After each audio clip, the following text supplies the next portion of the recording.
Nous sommes en octobre 2007, dans l'aéroport Toulouse-Blagnac.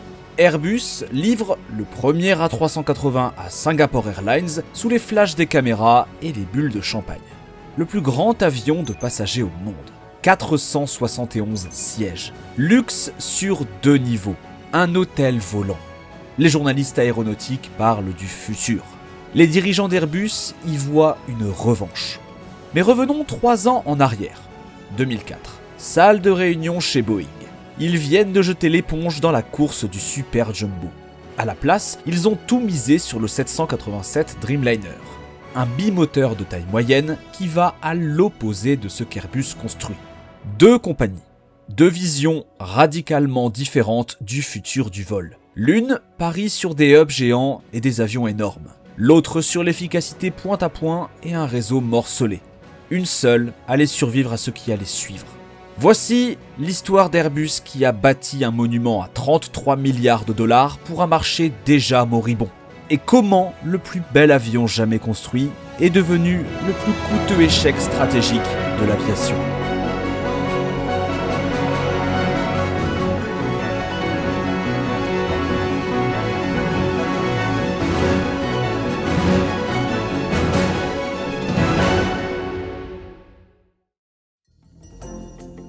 Pendant plus de 30 ans, le 747 de Boeing a régné sans partage. La reine des cieux n'était pas qu'un avion, c'était un symbole. Les compagnies qui exploitaient des 747 affichaient prestige, portée mondiale et solidité financière. Les lignes desservies par le 747 étaient les plus rentables. Londres-New York, Tokyo-Los Angeles, Sydney-Singapour. Airbus n'avait aucune réponse. Malgré les gains d'Airbus face à Boeing, la suprématie des gros porteurs restait aux mains du 747. Il dominait les longs courriers à très forte capacité. Le 777 réécrivait les règles de la portée et de l'économie des bimoteurs. Airbus avait l'A330 et l'A340, mais aucun ne pouvait rivaliser avec la combinaison de la capacité, l'autonomie et le prestige du 747 ou du 777. La stratégie était claire. Briser le monopole de Boeing sur les lignes les plus lucratives. Construire plus grand. Construire mieux. Le programme A3XX a démarré au milieu des années 1990 pour tuer directement le 747. Airbus a étudié le marché et a vu une croissance continue. Le trafic doublait tous les 15 ans. Des méga-hubs émergeaient au Moyen-Orient et dans la région Asie-Pacifique. Des aéroports comme Dubaï, Singapour ou Hong Kong devenaient des plaques tournantes entre continents. Airbus a fait un pari. Un gros pari. L'idée derrière l'A380 était simple. Les passagers accepteraient une correspondance si cela signifie voler à bord du plus grand et luxueux avion jamais construit. Les compagnies privilégieraient l'efficacité des hubs au lieu du vol direct. Les aéroports investiraient des milliards pour accueillir ces gros avions parce que la croissance du trafic le justifiait. La logique semblait imparable. Les aéroports saturés comme Heathrow ne pouvaient pas augmenter le nombre de vols. La seule solution pour augmenter la capacité, c'était de voler avec des avions plus grands. Un A380 pouvait remplacer un 747 et transporter plus de passagers par décollage, tout en conservant le même précieux slot. Le modèle économique reposait sur le système du hub and spoke. Les grands transporteurs feraient transiter le trafic par des hubs centraux, remplissant des avions de 500 places avec des passagers en correspondance venant de dizaines de villes secondaires. Le coût par siège serait imbattable. L'expérience passager incomparable. Airbus prévoyait une demande de plus de 1200 appareils sur 20 ans.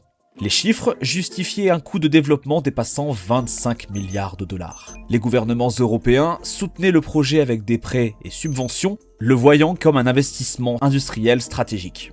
Mais le pari cachait un défaut. Il supposait que l'avenir ressemblerait au passé, que la domination des hubs perdurerait, que les passagers accepteraient les correspondances, que l'économie des quadrimoteurs resterait compétitive. Sauf qu'aucune de ces hypothèses n'a vraiment tenu. Alors qu'Airbus concevait l'A380, le monde de l'aviation avait déjà changé. Boeing travaillait sur le 787 Dreamliner, un bimoteur moyenne capacité et longue portée adapté au vol direct. Les compagnies réalisaient déjà que les passagers préféraient les vols directs avec le 777, même plus petit. Le 747 dominait parce que les bimoteurs ne pouvaient pas encore franchir durablement les océans. Mais les TOPS a changé la donne. Soudain, les 777 pouvaient voler de Sydney à Los Angeles sans escale. Le modèle Hub se fragmente. Airbus ne l'a pas vu venir. Ou alors, s'ils l'ont vu, ils ont cru que les avantages de l'A380 l'emporteraient. Confort supérieur, coût par siège plus bas, prestige de piloter le plus grand avion du monde. Ce qu'ils faisaient, c'était construire l'avion ultime pour les hubs, là où le monde s'en éloignait.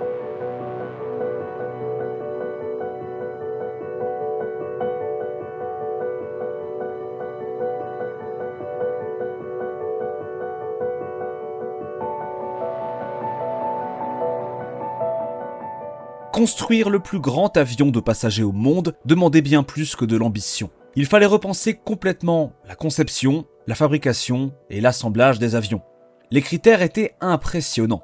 2 ponts passagers complets, plus de 500 sièges en configuration standard, une autonomie maximale de 8000 milles nautiques, une envergure de 79,75 mètres, si large qu'il a fallu créer de nouvelles règles d'espacement des voies de circulation dans les aéroports du monde entier. Le vrai défi structurel, c'était de gérer le poids sans sacrifier l'efficacité énergétique. Chaque kilo qui était ajouté à la cellule signifiait moins de charge utile ou une autonomie réduite. Airbus a choisi des matériaux avancés, fibres de carbone pour les plastiques renforcés, alliage d'aluminium sophistiqué pour tout le fuselage et thermoplastique dans certaines structures secondaires. Le résultat ? Un avion pesant 361 tonnes à vide, mais capable d'embarquer jusqu'à 575 tonnes au décollage. Le design des ailes était un exploit d'ingénierie à lui seul. Presque 80 mètres d'un bout à l'autre, obligeant les aéroports à élargir les taxiways et créer des places de parking spéciales. Les ailes intégraient une aérodynamique avancée, bout d'ailes courbées pour réduire la traînée, système de volets complexe permettant des approches raides dans les aéroports sensibles au bruit. Les moteurs furent un autre casse-tête. L'A380 avait besoin de moteurs capables de fournir plus de 70 000 livres de poussée chacun. 2 options sont sorties du lot. Rolls-Royce a développé le Trent 900. Engine Alliance, un partenariat entre GE et Pratt & Whitney, a créé la famille GP7000. Ces 2 moteurs repoussaient les limites des turbofans avec des matériaux high-tech et des commandes numériques. Mais la vraie complexité, c'était dans l'assemblage. Airbus avait monté un réseau européen de fabrication. Les ailes venaient du Royaume-Uni, les sections du fuselage d'Allemagne et de France, les stabilisateurs horizontaux d'Espagne. Chaque pièce fabriquée avec une précision extrême, puis expédiée à Toulouse pour l'assemblage final. La logistique, inédite. Airbus a créé un cargo roulier spécial, le Ville de Bordeaux, pour transporter les sections de fuselage par la mer. Des convois routiers traversaient les villages français sur des routes élargies spécialement. La ligne d'assemblage finale à Toulouse était une cathédrale de l'ingénierie aérospatiale. De gigantesques gabarits maintenant les sections, pendant que des milliers de travailleurs installaient système, câblage et intérieur. Puis vint la crise du câblage. Un retard catastrophique en production. Airbus utilisait différentes versions de logiciels CAO dans ses usines européennes. Les modèles numériques ne collaient pas. Lorsque les équipes ont voulu poser les faisceaux électriques, rien ne correspondait. Les bundles faits à Hambourg n'allaient pas avec les sections de fuselage fabriquées à Toulouse. Connecteurs mal positionnés, longueur de câble trop courte ou passage inexistant. La solution donc, tout refaire à la main. Des techniciens rampaient dans les fuselages, reroutant les câbles, refaisant des mois de boulot d'installation sur chaque avion. Le retard s'est accumulé. Les livraisons ont repoussé de 2 ans. Les pénalités aux compagnies aériennes ont explosé. Le cours d'Airbus s'est effondré. Le premier vol eut lieu en avril 2005. L'avion a fonctionné sans accroc, mais la mise en service a été retardée jusqu'en octobre 2007 avec 2 ans de retard. Les compagnies qui avaient fait leurs commandes très tôt étaient furieuses. Ce retard a coûté cher. Le développement a dépassé 30 milliards de dollars. Airbus devait vendre des centaines d'avions pour équilibrer le projet. Le business plan initial tablait sur 1200 ventes en 20 ans. Mais l'avion lui-même était extraordinaire. Les passagers l'adoraient. La cabine était la plus silencieuse parmi tous les gros porteurs en service. Le vol, ultra confortable. Les compagnies pouvaient le configurer avec des extras que nul autre avion ne pouvait offrir. Bar à bord, douche en première classe, sièges spacieux même en économique. L'A380 fut une réussite technique. Il a établi de nouveaux standards en confort passager, efficacité structurelle et aussi performance aérodynamique. Le vrai test n'était pas juste sa capacité à voler, c'était si les compagnies allaient l'acheter, et surtout si elles pouvaient en tirer profit.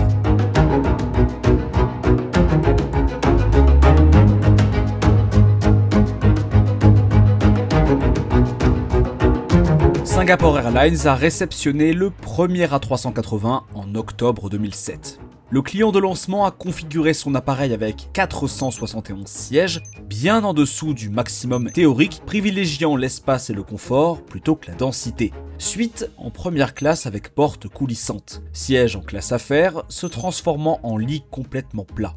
Classe économique premium avec un large espace pour les jambes. Le pari était le voyage premium longue distance. Singapour-Londres, Singapour-Sydney. Des lignes où les passagers étaient prêts à payer plus pour l'expérience de voler sur le plus gros avion du monde. Mais le véritable croyant, c'était Emirates. Le transporteur basé à Dubaï n'a pas simplement commandé des A380.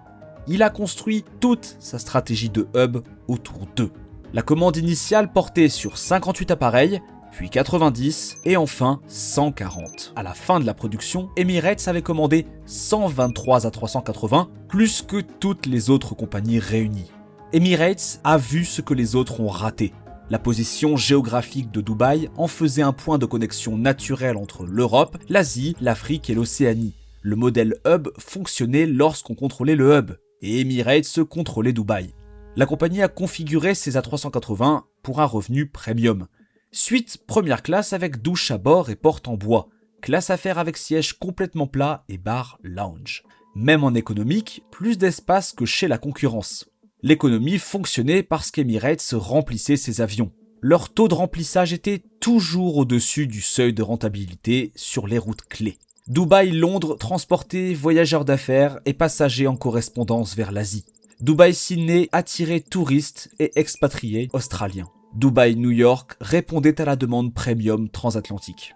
Emirates a prouvé que la 380 pouvait marcher, mais seulement si vous étiez Emirates. Qantas a commandé 12 appareils, misant sur des routes bien plus longues. Sydney-Londres via Singapour, Melbourne-Los Angeles. Le transporteur australien voyait la 380 comme la solution pour des routes demandant à la fois autonomie et capacité. Lufthansa en a commandé 14. Air France, 10. British Airways, 12. Ces compagnies historiques faisaient des paris mesurés, des petites flottes pour des parcours phares. Londres, Heathrow, Los Angeles. Francfort, New York. Paris, Singapour. L'optimisme était contagieux. Les compagnies prévoyaient une croissance continue du trafic via hub, surtout au Moyen-Orient et en Asie-Pacifique. L'économie semblait solide, coût par siège en baisse sur route dense, revenu premium grâce à des cabines luxueuses inégalées. Korean Air a commandé 10 A380 pour son hub de Séoul-Incheon. Asiana Airlines en a pris 6. Malaysia Airlines 6 également. Thai Airways 6 aussi.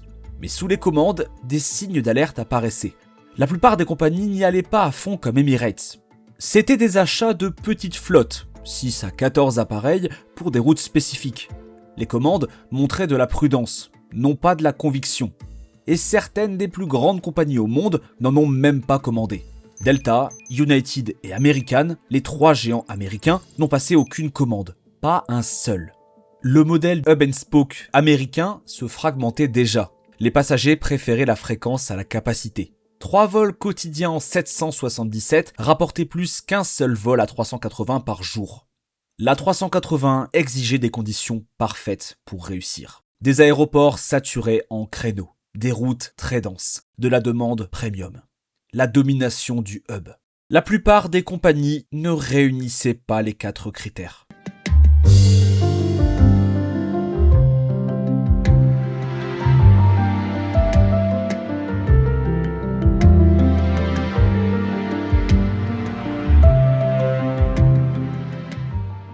Si certaines compagnies ont adopté la 380, les plus grandes compagnies du monde sont restées à l'écart.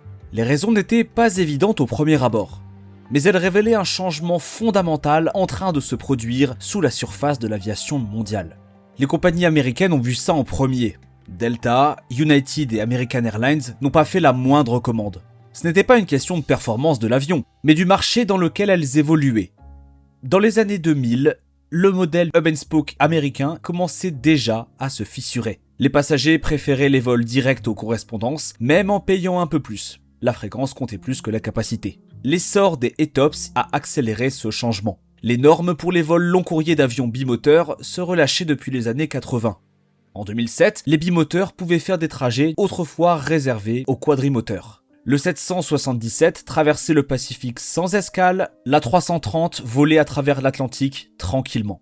L'économie des quadrimoteurs devenait donc de plus en plus obsolète. Les bimoteurs consommaient moins, coûtaient moins cher en entretien, plus flexibles à l'exploitation. Si la demande baissait, tu remplaçais un 777 par un A330. L'A380 ? Impossible. Trop grand, trop rigide.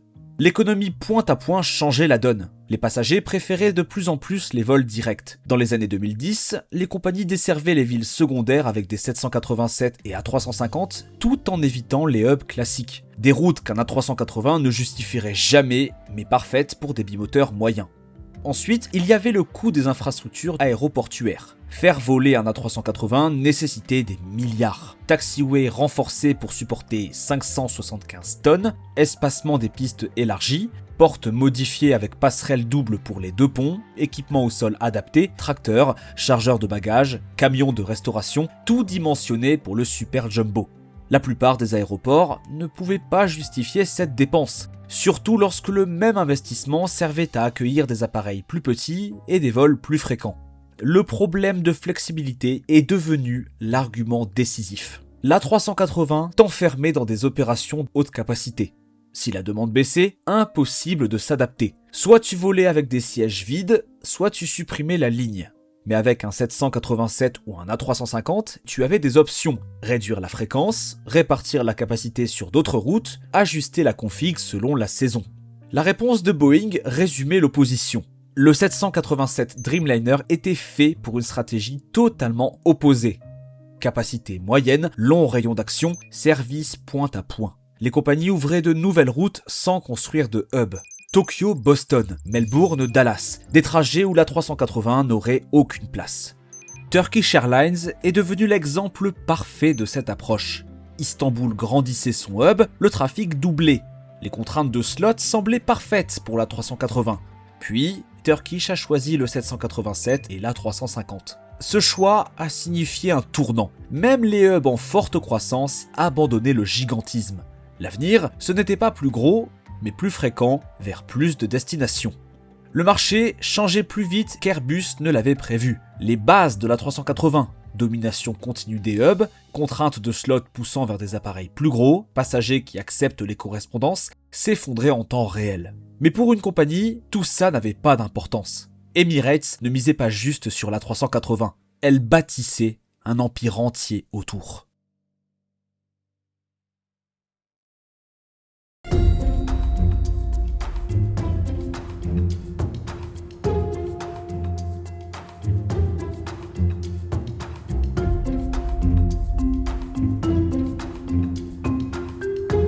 À la fin de sa production, Emirates avait réceptionné 123 appareils. Le deuxième plus gros opérateur, Singapore Airlines, n'en avait que 19. Ce n'était pas un pari à moitié prix, c'était un engagement total. La géographie de Dubaï l'a rendu possible. La ville est au carrefour de 3 continents, l'Europe à l'ouest, l'Asie à l'est, l'Afrique au sud. Un passager volant de Londres à Sydney pouvait passer par Dubaï avec très peu de détours par rapport à la route directe. Pareil pour Francfort-Bangkok ou Paris-Melbourne. Emirates a construit son réseau autour de cet avantage géographique. Le modèle du hub marche lorsqu'on contrôle le hub. Or, Emirates gérait entièrement l'aéroport de Dubaï. Pas de concurrence domestique, aucun transporteur historique pour diviser le trafic. Presque tous les passagers internationaux passant par Dubaï étaient clients d'Emirates. La 380 est devenue l'outil parfait pour exploiter cet avantage. La compagnie n'avait pas de mal à remplir 500 sièges. La stratégie de revenus était axée sans pitié sur les cabines premium. Suite première classe avec porte coulissante, douche à bord, mini-bar personnel. Business avec siège couchette et bar lounge pour sociabiliser à 11 500 mètres d'altitude. Même en économie, les passagers bénéficiaient de plus d'espace pour les jambes que dans beaucoup de compagnies en premium économie. Les cabines premium rapportaient beaucoup plus par siège comparé à l'économie. Sur certaines routes, les passagers en first et business représentaient plus de la moitié des revenus totaux, bien qu'ils occupaient moins de 25% des places. C'est ce modèle économique pour lequel l'A380 a été conçu. Un avion à haute capacité, rempli de passagers haut de gamme, prêts à payer pour l'expérience. Le coût par siège était plus élevé que celui d'un 777, mais les recettes par vol étaient bien supérieures. Emirates bénéficiait d'une échelle opérationnelle que personne d'autre ne pouvait égaler. En 2019, la compagnie utilisait plus de 100 A380 en même temps. Ça créait des économies d'échelle impossibles pour des petits opérateurs. Installation dédiée pour la maintenance, programme de formation spécialisé, achat de pièces et moteurs en gros, matériel au sol utilisé à fond sur une flotte immense. Le paradoxe était clair. Emirates avait prouvé que l'A380 pouvait marcher, mais seulement si vous étiez Emirates. Aucune autre compagnie n'avait la position géographique de Dubaï. Aucune ne pouvait remplir régulièrement un avion de 500 places sur des dizaines de lignes. Aucune autre ne s'engageait à fond sur un seul type d'appareil. Malgré tout ça, même Emirates a commencé à changer de stratégie.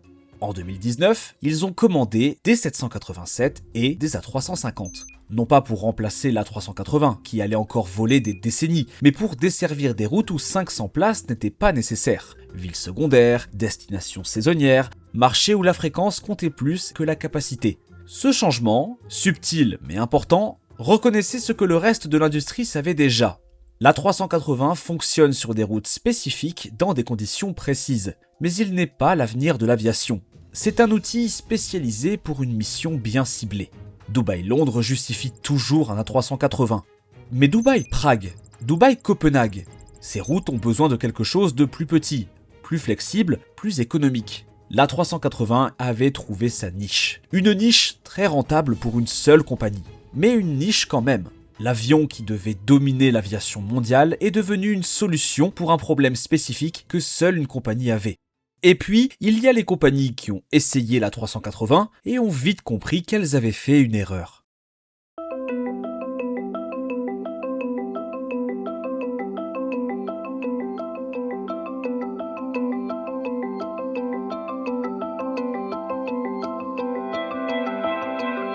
Air France a été l'une des premières à craquer. La compagnie avait commandé 10 A380 configurés pour les liaisons Paris-Charles de Gaulle vers New York JFK, Los Angeles et Johannesburg. Des routes premium, des passagers à forte valeur, exactement le genre de service pour lequel l'A380 avait été conçu. En 2019, Air France a annoncé qu'elle mettrait toute la flotte à la retraite définitivement d'ici 2022. Pas en pause, pas clouée au sol temporairement, retirée. Les avions avaient à peine 10 ans. Certains n'avaient même pas atteint la moitié de leur durée de vie. La raison officielle était le coût d'exploitation.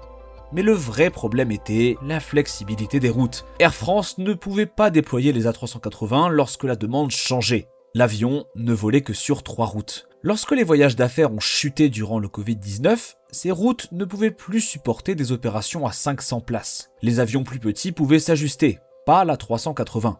Lufthansa a suivi. Le transporteur allemand avait commandé 14 A380, opérant de Francfort et Munich vers New York, Los Angeles, Hong Kong, Pékin. Des routes phares pour un avion phare. Mais Lufthansa a découvert le même problème qu'Air France. L'économie ne fonctionnait qu'à des facteurs de charge élevés. En dessous d'un certain seuil, la 380 commençait à perdre de l'argent comparé au 777 ou A350. 6 A380 de Lufthansa ont été définitivement mis au sol en 2020. Les 8 restants sont revenus brièvement en service, puis de nouveau cloués au sol. Puis remis en service encore une fois. Thai Airways a retiré tous ces 6 A380. Le transporteur thaïlandais les avait configurés pour Bangkok vers Londres, Francfort, Tokyo ou Sydney. La compagnie ne pouvait même pas remplir 500 sièges régulièrement avant la pandémie. Lorsque la demande de voyage s'est effondrée en 2020, la décision est devenue évidente. Trop cher à exploiter et impossible à justifier financièrement.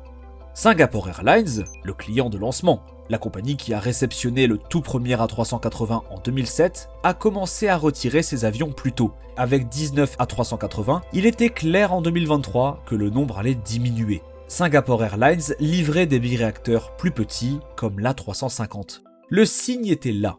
Même la compagnie qui avait toujours cru en l'A380 passait à autre chose. Puis il y a eu l'histoire AENA. All Nippon Airways a commandé exactement 3 A380. Pas 13, pas 30, 3. Cette commande a laissé les analystes du secteur perplexes.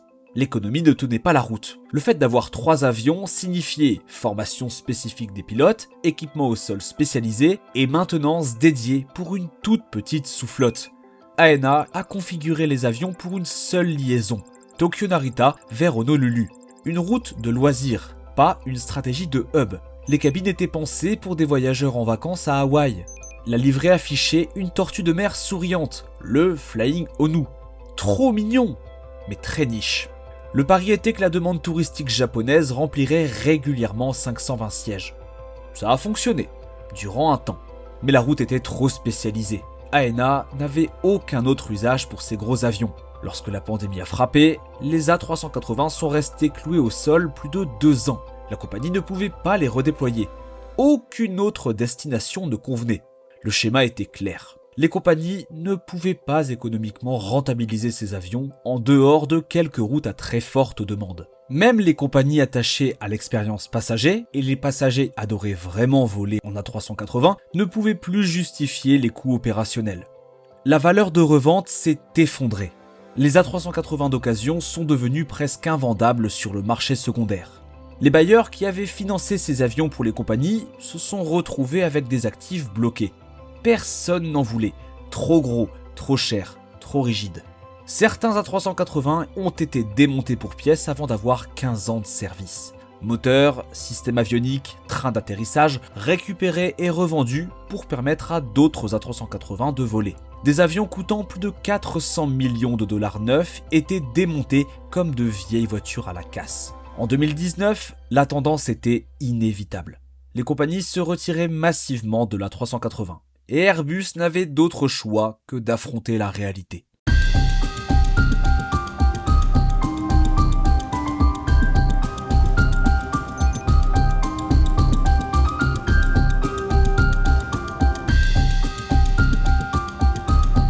Février 2019, Airbus annonce ce que tout le monde attendait, mais personne ne voulait entendre. La production de l'A380 s'arrêtera en 2021. Le déclencheur ? Emirates. La compagnie qui avait maintenu le programme en vie, qui avait commandé plus d'A380 que toutes les autres réunies, ne pouvait plus justifier d'en prendre davantage. Emirates a réduit sa commande en cours et a clairement dit qu'il n'y aurait pas d'achat supplémentaire. Sans Emirates, le programme était mort. Aucune autre compagnie ne commandait en quantité significative. Le carnet de commandes avait disparu. Le bilan final est sans appel. Seulement 251 appareils livrés en 14 ans. Airbus avait prévu plus de 1200 ventes au lancement du programme. Le seuil de rentabilité était loin. Les pertes financières étaient énormes. On estime qu'Airbus a perdu des milliards sur l'A380. Les coûts de développement ont dépassé les 30 milliards de dollars. La production n'a jamais atteint les économies d'échelle nécessaires pour que chaque avion soit rentable. La crise des câbles à elle seule a coûté plus de 6 milliards en retard et reprise. Chaque A380 livré a probablement coûté de l'argent. Le programme a été maintenu grâce à des prêts des gouvernements européens et l'espoir que de futures commandes justifieraient l'investissement. Ces commandes n'ont jamais vu le jour. Les dernières livraisons se sont étalées jusqu'en 2021. Le dernier A380 a été remis à Emirates en décembre, immatriculé A6 EVS. L'avion qui devait révolutionner l'aviation a terminé sa production en douceur, loin d'une célébration. Airbus a clairement annoncé qu'il n'y aurait pas de successeur. Pas d'A380 Neo avec des moteurs plus efficaces, pas de version rallongée, pas de cargo. L'ère du Super Jumbo était terminée. Le Boeing 747 a cessé sa production en 2023. La Reine des Cieux et l'avion censé la remplacer ont disparu à 1 an d'écart. Le quadrimoteur gros porteur est devenu une espèce en voie d'extinction. Le marché s'est exprimé avec une clarté absolue. Les compagnies cherchent des bimoteurs économes en carburant, des avions capables de servir plusieurs routes de façon rentable, des appareils qui offrent une flexibilité opérationnelle, pas seulement une capacité maximale. L'échec de l'A380 n'était pas technique. L'avion fonctionnait parfaitement, les passagers l'adoraient. Il battait des records de confort, de silence et de fiabilité. L'échec était plutôt stratégique. Airbus a parié sur un avenir qui n'est jamais venu. Ils ont misé sur la domination des hubs, sur des contraintes de slots poussant vers des avions plus gros, sur des passagers qui acceptent les correspondances plutôt que les vols directs, sur la compétitivité économique des quadrimoteurs face aux bimoteurs. Malheureusement, chaque hypothèse s'est révélée fausse. Les règles ETOPS ont éliminé le besoin de 4 moteurs sur les longues routes océaniques. Les réseaux point à point ont fragmenté le modèle des hubs. Les passagers ont préféré la fréquence à la capacité. Le prix du carburant a rendu les bimoteurs bien plus économiques. L'A380 a été conçu pour dominer un monde déjà en disparition. Lorsque le premier appareil est entré en service en 2007, le marché avait déjà changé. Même s'il ne volait pas encore à ce moment-là, le 787 Dreamliner et l'A350 incarnaient le futur. Moyenne capacité, longue portée, flexibilité opérationnelle.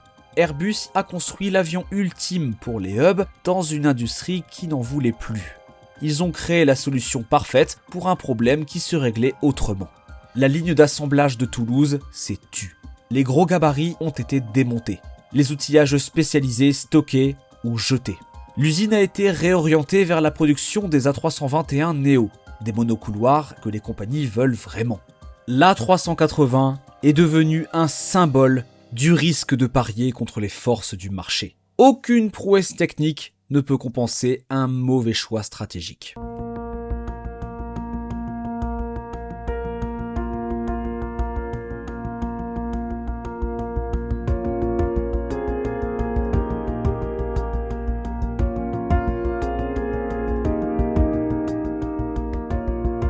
Mais alors, c'est quoi l'héritage de l'A380 ? Et que nous apprend son échec sur l'avenir de l'aviation ? Voici le paradoxe. L'A380 a réussi en tant qu'appareil. Les passagers l'ont constamment classé comme leur avion long courrier préféré. La cabine était plus silencieuse que tout autre dans le ciel. Le vol était tout en douceur. Les compagnies aériennes qui l'ont bien configuré ont créé des expériences qu'aucun autre avion ne pouvait offrir. Douche à bord, bar lounge, suite avec porte fermée. D'un point de vue technique, l'A380 était parfait. Il fonctionnait exactement comme prévu. La consommation de carburant par siège était compétitive avec des avions plus petits. La fiabilité opérationnelle était excellente. Le bilan de sécurité impeccable. Aucun écrasement commercial. Mais il a échoué comme produit. Les compagnies n'arrivaient pas à le remplir régulièrement. Elles ne pouvaient pas se permettre de le faire voler avec profit sur la plupart des lignes. Et elles ne pouvaient pas l'adapter lorsque le marché changeait. Le piège était clair. Airbus a supposé que le futur ressemblerait au passé. Des hubs plus grands, des avions plus gros, plus de connexions. Cette logique semblait infaillible dans les années 90 lors du lancement du programme. Les aéroports saturés avaient besoin de plus grandes capacités. Le trafic augmentait exponentiellement. Le modèle Hub and Spoke était la base de l'aviation mondiale. Mais le futur, c'était la flexibilité. Des avions plus petits pouvant desservir plus de destinations. Des vols directs que les passagers préfèrent aux correspondances. La capacité d'ajuster rapidement les sièges lorsque la demande change. L'A380 était trop gros, trop tard et trop cher. Mais surtout, il était trop spécialisé. Il avait besoin de conditions parfaites pour réussir. Fort taux de remplissage, demande premium, contraintes de slot, domination des hubs. Si un de ces éléments manque, l'économie s'effondre. L'appareil volera encore des décennies dans la flotte Emirates. Quelques compagnies le garderont sur des routes spécifiques où la capacité justifie le coût. Mais l'A380 sera toujours resté la leçon la plus chère de l'aviation. Un rappel que le bon timing sur le marché compte plus que le génie technique. Que les hypothèses stratégiques doivent toujours être testées face à la réalité. Que parier contre la flexibilité, c'est parier contre le futur. Vous avez déjà volé dans un A380 ? Vous en avez pensé quoi ? Laissez un commentaire, parce que même si les passagers l'adoraient, les compagnies n'ont jamais réussi à le faire marcher. L'A380 n'était pas un échec de design, c'était un échec de timing. Et en aviation, le timing, ça fait tout.